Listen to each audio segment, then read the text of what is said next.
നിർമ്മാണ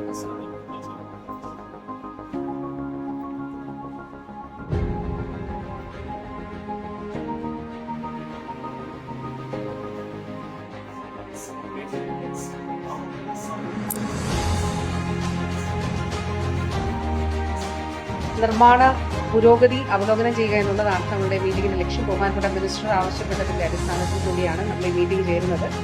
അടുത്തിടെയും മിനിസ്റ്റർ ഒരു അവലോകന യോഗം വിളിച്ചു ചേർത്തിരുന്നു. 2 സ്ഥാപനങ്ങളിൽ കൊച്ചിൻ ക്യാൻസർ റിസർച്ച് സെന്ററിന്റെ ഈ 100 ദിന പരിപാടിയുടെ ഭാഗമായി ബഹുമാനപ്പെട്ട മുഖ്യമന്ത്രി ഉദ്ഘാടനത്തിന് ഉൾപ്പെടുത്തിയിട്ടുള്ള സ്ഥാപനമാണ്. റിവ്യൂ നടത്താൻ സമയം കണ്ടെത്തിയ ബഹുമാന്യ ആരോഗ്യ മന്ത്രിക്ക് പ്രത്യേകം നന്ദി രേഖപ്പെടുത്തുന്നു.